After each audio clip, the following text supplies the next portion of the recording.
You know, gang, sometimes bigger is better. You know, we here at WineX, we talk a lot about, you know, the small growers. We work with mostly artisanal producers, tiny production guys, because that's kind of what you want from us. You guys have spoken with regards to how we market wines to you and your responses, and we know and get all that, although we're gonna try and change that later this week, again. But moving forward with today's wine, this is from one of the top 3 vine growers in Chile. Now, you already know that Chile makes a shite ton of wine. Excellent wine, good quality, great value, but this is one of the top 3 guys. So we're talking big, we're talking large winery, major operation and concern. What the Chileans have become very good at, the big ones, is compartmentalizing their operations, right? So you have a big operation, a bit like, you know, like Kendall Jackson's doing today with Spire. You know, Verite is part of Kendall Jackson. It's 100 points, boutique, winery only. But they've made that separation from Vintner's Reserve Chardonnay. And Chile has been very, very good at this with complete branding, new branding options for each part of their specific winery, where they're focusing on either terroir or reserve bottlings or bulk wine production or great $10 wine. These guys are masters at segmenting their businesses and creating really viable wines along every tier. Masterful, masterful. So today, we're featuring one of the tiers from the San Pedro winery. San Pedro, one of the top 3, founded in 1865. And they do have multiple tiers, right? So I'm sure they do bulk wine, they make these $10 wines I talked about, they have collection series and premium series and et cetera, et cetera. Well, this is a very interesting wine that we've worked with before from them called Sideral. And Sideral, you know, has this talking about the constellations and the stars, et cetera. A lot of astronomical references down in Chile for some reason. Well, because they have great skies and they can actually see the frigging stars.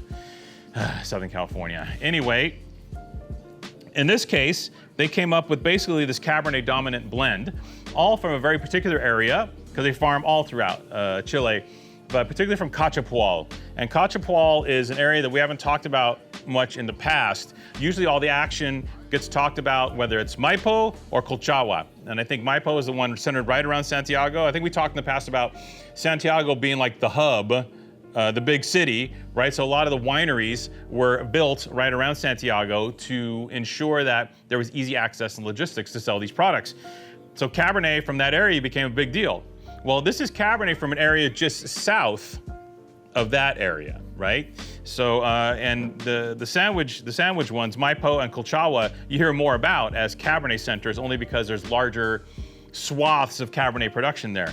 But world-class Cabernet comes from Cachapoal. And I think the area might be maybe a little cooler in general than the other 2 spots. Regardless, the reason Cachapoal is coming on strong, especially with the cool kids. The next generation is really starting to look into Cachapoal as the area to produce Bordeaux varietals, because I think there is a little more finesse here and a little less greenness. A lot of the guys are coming in, they're working less with aggressive irrigation, they're working more towards dry farming, organic viticulture, et cetera. All this is happening in this area. And this is just a really, really super triple exciting wine. We sold, we haven't done this in 3-4 years, 17 I think we sold a bit of. And I'm always charmed by the great examples of this wine. And this is a great example of this wine. 73% Cabernet Sauvignon. So basically a Bordeaux blend. In Napa, technically, it could almost be Cabernet Sauvignon. For all intents and purposes, it is Cabernet Sauvignon, with the balance being made of bits and pieces of Carmenère, Petit Verdot, Syrah, and Cab Franc. There you go.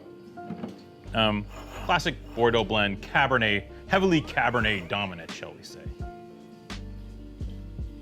90% of this goes into smaller oak barrels, 20% of that new. French, mostly. Here, I think. There might be a little other European oak creeping in the program, but mostly French. And then 10% of the wine's actually aged in larger wood foudre, the larger wood barrels, neutral, just to just so the wine isn't aggressively oaked at all, which it's not. It's not even a stitch oaky. And I love this, right? peppercorn, black peppercorn. Okay, black peppercorn flavors, aromas. And what happens is peppercorn, as it ripens, black pepper will fade into cassis and fade into currant, which are the true varietal standard bearer characteristics of Cabernet Sauvignon. We get less of that in the Napa Valley because of the heat, the style, the wines, etc. But true Cabernet Sauvignon has more of this black pepper and cassis character going on in it.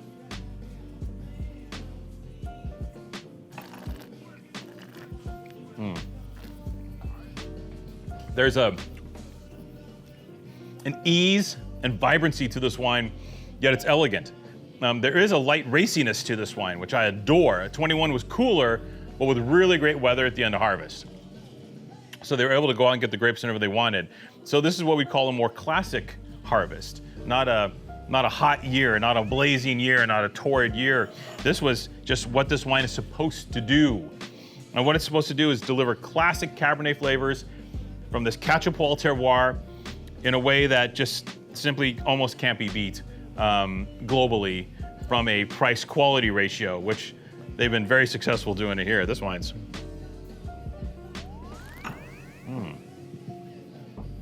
And the thing is, you can age this.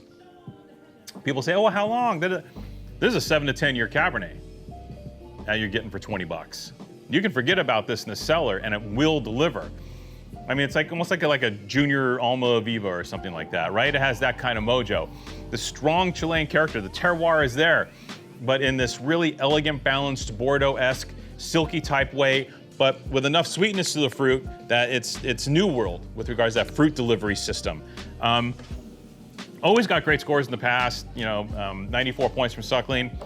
The game changer this year, kids, was the 95 points from Vinous on this, right? So Joaquin Hidalgo is the current Southern Hemisphere person for Vinous, and basically, he's handed this the largest score that I know of that Vinous has ever handed out for a Cabernet-based blend under 20 bucks. I don't think there's been higher. You'd have to check me on that, but I look at these things every day of my life. It's what I do for a living, and I don't remember another $20 Cabernet-based red getting 95 points from Vinous. Literally. You want to talk about value? That is, and those guys are stingy, right? Vinous is not Suckling with regards, everyone talks about, add 2 points, blah, blah, blah, blah. Okay, you can do that. This was 94 from Suckling, by the way. You can see it right chaw. But in this case, you have another cat who's like, no, bro, this is legit gear. And it is. Good for him. Called it like you saw it. This is legit gear that, as you can tell, I find immensely impressive. Quietly, beautifully. This isn't bombastic Cabernet, which traditionally Cabernet shouldn't be that bombastic. If you look at the wines of Bordeaux, it's supposed to be refined, elegant, classy. And this wine is that for 20 friggin' bucks a bottle. 95 points Vinous, 1998 on the shelf. One of the best Cabernet blends we have in the store. Incredible wine for the money, delivered by the Chileans again. And yes, sometimes bigger is better.